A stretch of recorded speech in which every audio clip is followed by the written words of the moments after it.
बंद कमरे में जेपी नड्डा से मिलने से इनकार, मोदी को ओपन चैलेंज। जिसके आर्टिकल ने हिला दी सरकार की चूल्हे, कौन है सौरभ दास। गोदी मीडिया के एंकरों से लेकर दिलजीत दोसांझ तक की कर दी बोलती बंद। जानिए आरटीआई के दम पर सरकार की जड़ें हिलाने वाले इस हैंडसम हंक की पूरी कहानी। जिस सरकार से डरते हैं दिग्गज नेता, उसे इस नौजवान पत्रकार ने अपने ज्ञान के दम पर कैसे झुका दिया। एक नौजवान ने देश की सबसे बड़ी अजय दिखने वाली सरकार को ऐसा आईना दिखा दिया जिसकी गूंज आज पूरे देश में सुनाई दे रही है। आज जेनजी के बीच एक नाम आग की तरह फैल गया, नाम है सौरभ दास।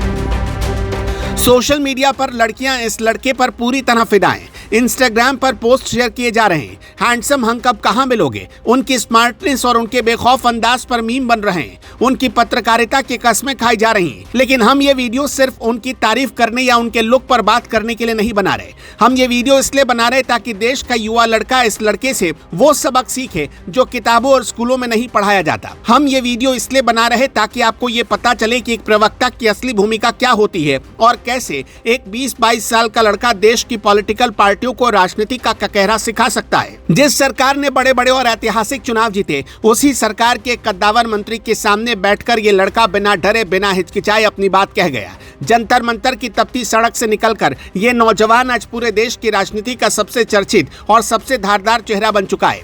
आखिर सौरभ दास हैं कौन और कैसे काम पत्रकार से देश के सबसे बड़े छात्र आंदोलन तक वो पहुंचे।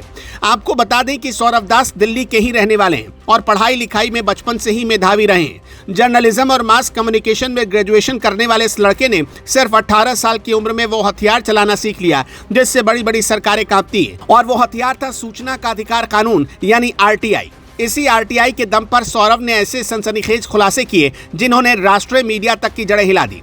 साल 2020 से जब सौरभ ने एक पेशेवर पत्रकार के तौर पर लिखना शुरू किया तो उनकी कलम ने कभी समझौता नहीं किया। कानून, शासन, न्यायपालिका, अपराध और संस्थागत पारदर्शिता जैसे सबसे मुश्किल और गंभीर विषयों पर उनकी बेखौफ reporting the Karwaan, Al Jazeera, the wire और द हिंदू जैसी बड़ी और प्रतिष्ठित संस्थाओं में छपी। द वायर के लिए तो उन्होंने अपने नाम से ही एक पूरी सीरीज होस्ट की थी। यानी अगर किसी को लगता है कि सौरभ दास कोई रातों रात वायरल हुआ चेहरा है तो वो बिल्कुल गलत है। ये सालों की उस शांत और जमीनी मेहनत का नतीजा है जिसने उन्हें आज लोहे सा मजबूत बना दिया।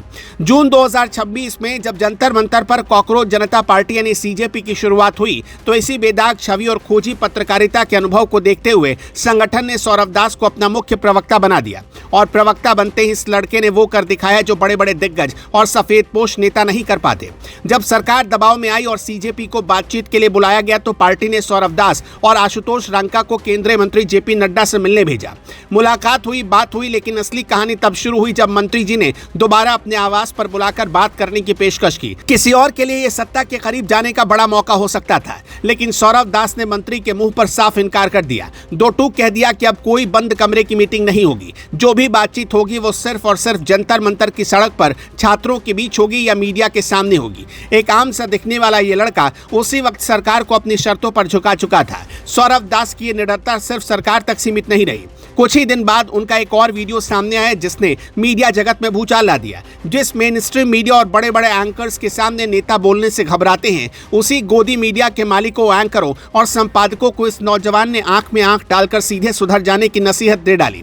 बात यही खत्म नहीं हुई। जब मशहूर पंजाबी गायक दिलजीत दोसांझ ने छात्र आंदोलन पर कोई हल्की टिप्पणी की तो सौरभ ने उन्हें भी नहीं बख्शा। मंच से खुलेआम कहा कि दिलजीत जैसे लोकप्रिय कलाकारों को सिर्फ गानों पर नहीं बल्कि युवाओं के असली मुद्दों पर भी अपनी आवाज बुलंद करनी चाहिए। यानी सौरभ दास ने साबित कर दिया कि वो ना तो सरकार से डरते हैं, ना मीडिया से और ना ही किसी बड़े सेलिब्रिटी से। आज जिस उम्र में ज्यादातर लड़के सिर्फ अपने करियर, अपनी नौकरी या अपनी लाइफस्टाइल की चिंता में डूबे रहते हैं, उसी उम्र में सौरभ दास ने देश की राजनीति को सीधे मोर्चे पर चुनौती देना सीख लिया। एक आम परिवार का लड़का जब किताबों से जुड़ता है, जब वो देश के कानून को समझता है, जब वो अपने संवैधानिक अधिकारों को जान लेता है तो वो करोड़ों की भीड़ जुटाने वाली सत्ता के सामने भी सीना तान कर खड़ा हो सकता है। सौरभ दास इस बात का जीता जागता सबूत है कि जो ताकत डिग्री और दौलत में नहीं होती वो ताकत सही ज्ञान और सही किताबों में होती है। एक नौजवान बड़े चुनाव जीतने वाली सरकार को ये बताने में कामयाब रहा कि पढ़ाई में कितनी ताकत होती है। इसलिए दर्शकों, आप भले एक वक्त की रोटी खाएं लेकिन अपने बच्चों को जरूर पढ़ाइए, क्योंकि एक पढ़ा लिखा और अपने हकों को जानने वाला इंसान ही सत्ता के अहंकार को चकनाचूर कर सकता है। इस पूरी कहानी और सौरभ दास की हिम्मत पर आपकी क्या राय है, हमें कमेंट करके जरूर बताइएगा।